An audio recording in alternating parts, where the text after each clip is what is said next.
Jejak Entrepreneur. Halo Kemas KS, Bari di sini siap menemani jalannya bisnismu. Selamat datang di episode perdana dari Ruang Kreatif, yaitu Jejak Entrepreneur.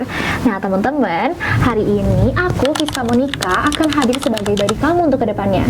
Nah, aku di sini bawa tamu yang menurut aku tuh inspiring banget lah. Kenapa? Di usianya cukup muda, dia sudah berani untuk membangun production house sendiri.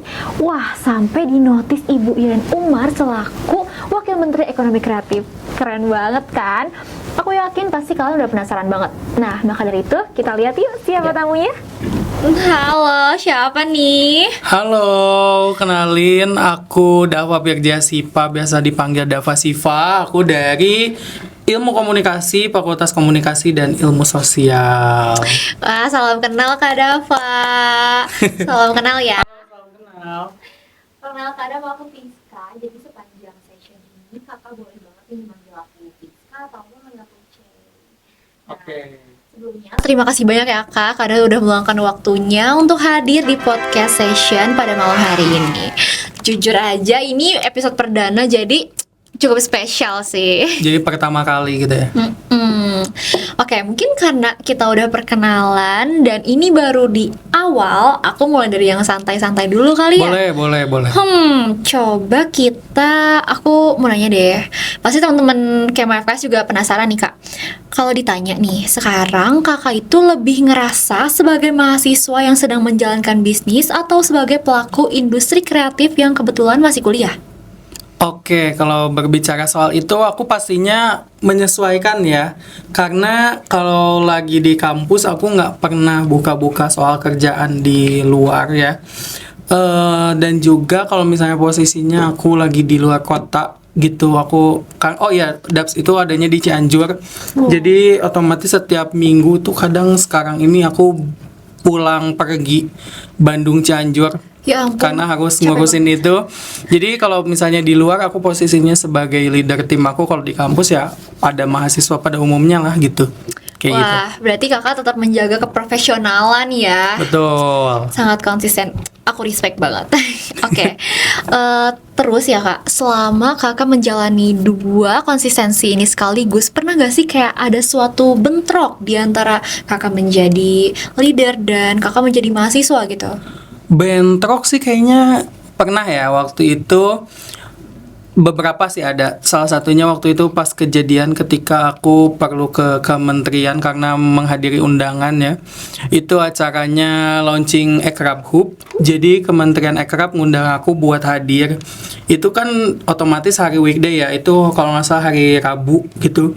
Terus juga di situ di Jakarta pertama. Acaranya itu jam berapa ya? Jam 1 siang waktu itu.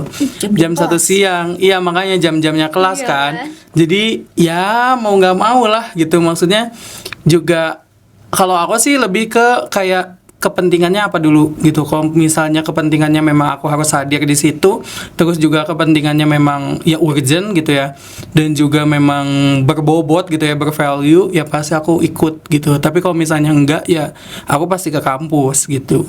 Berarti kakak sudah menimbang-nimbang ya mana yang harus diprioritaskan pada saat itu. Ya. Oke. Dan karena kita udah tanya hal-hal yang santai, mungkin boleh kali Kak ceritain soal gimana sih awal mula terbentuknya Davs Entertainment itu? Apakah karena emang kakak ada ketertarikan di bidang industri kreatif atau bagaimana? Boleh diceritain. Oke, kita mulai dari 2020. Pertama kali Davs Entertainment itu dibentuk. Jadi di 2020 itu kita bikinnya itu KOL, agensi gitu. Dia nerima influencer gitu. Kamu tahu di Tangerang? Tahu yang lucu itu ya, kan? Oh betul. my God, I know her. Nah itu salah satu talent kita waktu itu. Pokoknya talent kita itu waktu itu minimal tuh 1 juta followers. Ini nggak bohong guys, sumpah.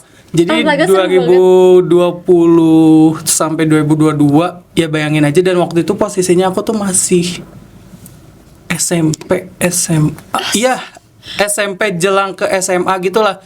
Bayangin anak-anak SMA kelas 10 baru masuk ngatur agensi KOL. Bayangin. Ya ampun, aku melihat kakak sebagai mahasiswa aja Iya. udah sangat wow gitu. Tapi ternyata. untungnya itu tuh ada teman-teman aku juga yang bantu Yang ikut. backup. Iya. Oh, iya. Nah, lanjut di tahun 2022 akhir Desember itu aku kayak jenuh gitu ya, pengen satu hal yang baru lah. Kita buat production house. Nah, dari production house itu ada judul pertama kita namanya Terhenti. Terhenti. Iya, di situ tentang drama ya. Judul filmnya tuh ceritanya tuh tentang drama. Di situ kita bikin film pertama kali dan juga kita bikin penayangan pertama kali dengan percaya diri pastinya. Anak kelas 11 SMA waktu itu nawarin proposal ke banyak banget orang-orang kayak, "Pak, yakin deh ini film bakal sukses gitu." Yakin deh ini film bakal orang suka gitu. Tapi ya Sangat berani melangkah. betul. Ya walaupun memang waktu itu dijualnya cuma 70 tiket pertama kalinya tuh, tapi sold out dalam waktu 3 hari gitu. It was a good start teman-teman. Itu benar-benar awal yang bagus banget sih kak. Betul. Untuk anak SMA. That was amazing. Lanjut lagi di 2023 sampai 2024. Nah, ini puncak yang memang memorizing apa sih? Memorable. Memorable. Nah, itu. Memorable banget itu kita buat konser dan juga produksi film judulnya Alpis Mine. Jadi di Juni itu tanggal 2 Juni kita tayang di Metro Cinema Kemang. Tanggal 18 Juni kita bikin konser dan itu semuanya running bareng-bareng. Ya gitu. ampun, langsung 2 itu. Langsung 2. Ke-handle. lah. Untungnya alhamdulillah. Alhamdulillah. Jadi pas Keren ketika banget lagi sih. waktu itu di Metro Cinema Kemang, kita pun bahasnya, nanti konsernya kayak gimana ya? Kepikiran pasti Nah, ya, harus kepikiran. menjalankan 2 langsung. Betul. Jadi tapi ya untungnya juga tim aku juga bisa sama-sama kerja bareng dan juga bisa kita sama-sama at least punya punya satu kesamaan yang memang biar kita sama-sama bisa jalan biar sukses keduanya gitu. Jadi tetap aja walaupun memang kadang agak capek-capek gitu. Dan sampai saat ini 2026 puncaknya kemarin di bulan Maret. Orang-orang kalau puasa kan ya udahlah ya kayak ngabuburit mungkin ya. Tapi kita waktu itu ngabuburitnya spesial karena kita nayangin film perdana kita di bioskop. Di bioskop apa tuh Betul. kak? Wah, Judulnya Taruh Lingkaran Penderitaan. Itu ngangkat soal edukasi judi online. ya ampun, topiknya yang itu. benar-benar lagi relate banget loh teman-teman. Itu lagi relate banget. Jadi iya. Betul. Dan juga di situ berapa tiket ya berarti? 200 tiket. 200. Selama sebulan lah ya, kurang lebih sebulan promosi dan ya nyampe. Dan juga nah ini yang lebih hebatnya, tim kita bisa reach Wakil Bupati Cianjur sama Ketua DPRD Cianjur ikut nonton waktu itu. Ikut nonton film Betul. yang kakak buat dari PH kakak sendiri. Betul. Ya ampun teman-teman, kalian bisa lihat sendiri. Keren banget sih. Ini sebenarnya agak NPD nggak apa-apa ya? Gak apa-apa banget kak, gak apa banget. Siapa tahu yang lain terinspirasi. Aduh, aku pengen deh sepeda itu, berarti aku harus berjuang kayak gimana ya? Gitu. Nah Gak apa-apa itu. banget. Harus percaya diri lah pokoknya ya. Yes, sudah dengerin teman-teman. Kalian bisa mulai dari langkah kecil selama ada kemauan, ada niat. Bisa banget kalian masuk ke ranah yang lebih besar. Semangat ya. Oke, mungkin kita bisa lanjut kali ya kak. Oke. Kita masuk nih. Kan sebenarnya gak bisa dipungkiri banyak banget mahasiswa yang sebenarnya mereka tuh mungkin banyak yang sama kayak kakak ingin berani melangkah, ingin mencoba sesuatu yang baru tentunya. Oke. Penasaran, tapi mungkin banyak yang masih takut. Nah tapi kalau dari kakak sendiri nih, ada gak motivasi tertentu atau mungkin dari kakak sendiri nih, pernah gak sih ada momen dimana kayak kakak ngerasa aduh kayaknya ini gak akan jalan, aduh kayaknya ini gak akan berhasil, atau mungkin kakak lagi desperate gitu, mungkin Oke. yang lagi relate sama Burn out gitu ya kali ya? Iya bisa gitu. Itu aku baru-baru ini memang selalu kepikiran soal itu karena aku tuh kadang juga setiap malam ataupun ya memang abis beres kampus lah ya, Lagi capek-capeknya lagi kali ya. capek-capeknya gitu, kadang suka mikir juga gitu. Sebenarnya gua tuh ngejalanin hidup tuh buat apa sih tujuannya? Kayak gitu. ya ampun. Pertanyaannya tuh selalu kayak gitu tiap hari gitu.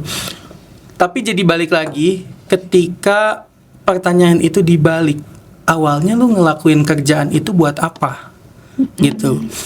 Pertama, kalau aku sendiri tuh ngelakuin kerjaan tuh karena memang aku tuh punya cita-cita. Nih dengerin ya guys, aku tuh punya cita-cita bahwasannya aku tuh sebelum nikah harus minimal punya satu BMW warna putih. Wah, spesifik banget. Warna putih. Warna putih dan bukan SUV tuh yang modelan sedan. Aku nggak tahu. Tuh.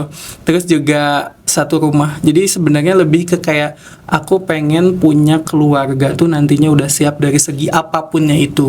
Gitu. Jadi segala kebutuhan sudah terpenuhi gitu ya. Betul, Kak? kayak Ya gitu. ampun, keren banget. Jadi berangkat dari situ sih sebenarnya, dan juga bukan karena itu juga sih. Jadi biar nanti pas ketika dari lulus kuliah tuh bukan aku yang nyari kerja tapi kita yang buka lapangan kerja gitu. Oh, Pengennya sih kayak gitu ya harapannya. Amin. Amin, aku doakan semoga nanti bisa tercapai. Karena untuk dari niat kakak tuh udah bagus banget. Apalagi melihat kondisi ekonomi kita sekarang. Ya ampun. Betul, sedih ya? Iya, jujur sedih. Dan kakak udah punya tekad, udah punya kemauan untuk membangun lapangan kerja baru. Keren banget ya kak. Aku Oke. pasti selalu doakan. Teman-teman KMFS jangan lupa doain ya. Siapa tahu kalian bisa jadi bagian dari PH-nya Kak Dava. Oke, mungkin kita bisa lanjut kali ya kak. Tunggu. Jadi motivasinya gimana nih buat teman-teman yang mau melangkah? Oh, motivasinya ya? Motivasinya ya percaya diri aja, berani melangkah sih. Karena jujur ya, kalau kamu mau sesuatu hal, kalau nunggu skill kamu sampai upgrade dulu, mau sampai kapan? Itu satu hal yang selalu aku dengar dari guru aku, mentor aku. Karena aku tuh punya mentor, dia tuh hebat lah. Dia juga punya studio musik. Beliau tuh ngajarin bahwasannya kalau kita mau jadi seseorang yang memang punya segala hal, punya sesuatu yang besar, ya pasti kita juga harus ngeluarin yang besar juga, gitu. Sacrifice. Betul. Aku untuk membangun PH ini puluhan juta aku keluarin. Dan itu dari uang pribadi aku sampai Uang ada pribadi? betul. Sampai ada titik di mana ya udah gitu tabungan habis, terus bingung juga ya gitu loh. Jadi tetap semangat aja pokoknya. Nah teman-teman, sebagai buddy kamu, aku mau ngingetin, jangan lupa dengerin motivasi dari Kak Dava ya. Karena langkah kecil itu bisa banget jadi batu loncatan buat kalian semua. Kenapa? Karena teman-teman, selama kalian ada niat, ada kemauan, ada usaha, bisa jadi kalian jadi lebih berani. Dan apapun yang ada di depan sana, tantangannya atau apapun itu, jangan lupa tetap semangat dan jangan menyerah ya. Semangat. Oke, mungkin kita bisa lanjut kali ya. Terima kasih Kak untuk motivasinya. Semoga teman-teman termotivasi ya abis ini. Awas aja kalau kalian gak ada pergerakan. Oke, mungkin kita sekarang masuk ke personal side. Mungkin tadi udah di mention sama aku. Oke. Mungkin kita akan balik lagi soal sacrifice. Jadi tentunya 6 tahun kebelakang ini pasti banyak banget hal yang udah kakak laluin dalam membangun, menjalani PH kakak ini. Dan aku tuh penasaran, ada gak sih kak yang sampai kakak korbanin di sela-sela perjalanan itu?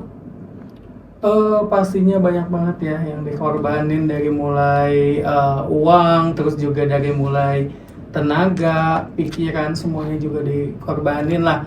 Jadi kita memang harus berkorban untuk satu hal yang besar gitu.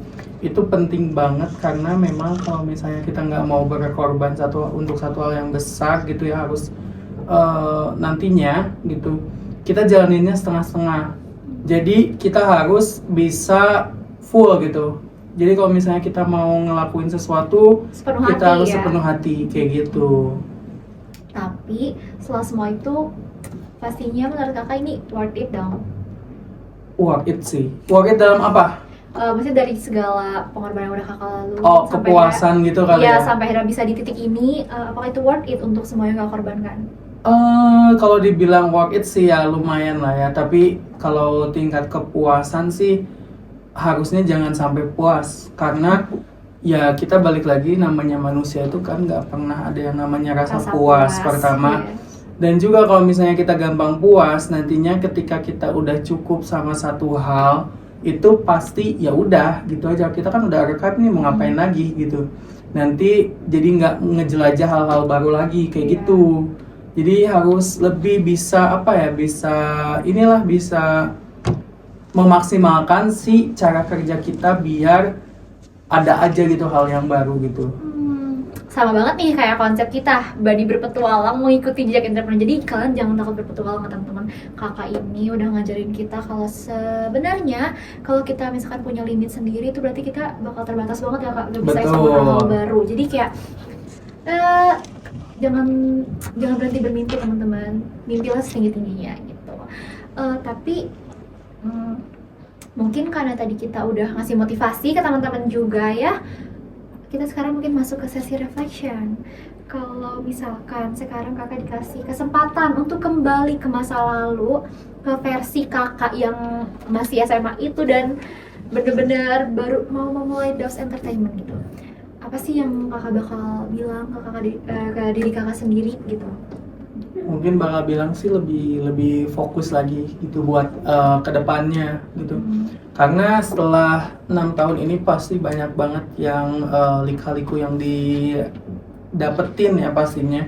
Jadi memang pertama ya harus mungkin aku mau bilang sama diri aku sendiri dulu, harus bisa jauh lebih kuat, terus juga harus bisa lebih dewasa, harus juga bisa lebih paham gimana sih caranya ngontrol satu tim gitu. Kadang aku juga mikir ya, kadang aku saat ini tuh mikir gimana ya, apa tim aku juga udah cukup puas belum gitu ketika aku sebagai leadernya mereka gitu. Jadi ya mungkin aku pengen ucapin thank you juga sama diri aku sendiri bahwasannya aku udah bisa sedikit demi sedikit lah dari diri aku versi yang dulu udah bisa ngewujudin gitu kayak impian-impian yang pengen gitu. Karena waktu itu sempet, ini pertama kali waktu itu pas lagi launching iPhone 11 Pro kali ya.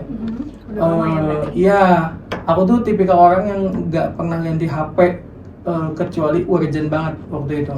Karena kalau waktu itu urgent karena urusan kerjaan di Snack Video, juga karena konten kreator waktu itu. Jadi aku terpaksa harus beli HP itu, dan itu sebenarnya HP impian. Itu dibeliinnya juga sama diri sendiri waktu itu. Oh, pakai uang kas sendiri? Betul. Jadi makanya Keren banget sih. waktu itu sempet anak-anak sekolah tuh nanya, itu pakai uang orang tua atau gimana kan? Biasanya kayak gitu kan, penasaran. Tapi memang aku jawab juga itu pakai uang sendiri gitu. Ya, thank you sih sama diri sendiri, balik lagi gitu. Oh my god, jujur nyentuh hati sih. Maksudnya aku kalau membayangkan di posisi Kak Dava yang udah 6 tahun banyak lika-liku, dan kalau kembali itu yang disampaikan aku kayak jujur sedih banget sih, tapi udah terharu. Oke, mungkin gimana ya Kak? Jujur hari ini session podcast hari ini dengan kakak perdananya Ruang Kreatif ini jujur seru banget, dan kakak juga udah ngeluangin waktunya, udah sharing-sharing ke teman-teman KMA FKS kita. Dan semoga teman-teman yang di rumah atau dimanapun kalian nonton ini bisa dapet hikmahnya ataupun apapun hal bagus di session kita hari ini. Dan teman-teman, mungkin kita sekarang sayangnya sudah berada di akhir session. Aduh, justru sedih banget sih karena aku masih pengen ngobrol karena seru sih teman-teman ngobrol kayak gini. Harusnya 5 jam gitu. Iya, bisa kali 5 jam. Aduh ya ampun. Nah, tapi dari semua perjalanan yang sudah kakak lalui, kalau harus dirangkum jadi satu kalimat apa yang bakal kakak bilang? Kalimat ya. Jangan menyerah, tetap semangat. Itu aja. Semangat. Oke, teman-teman jangan lupa dengerin ya. Jangan menyerah, tetap semangat. Oke, thank you banget Kak Dava yang udah datang hari ini.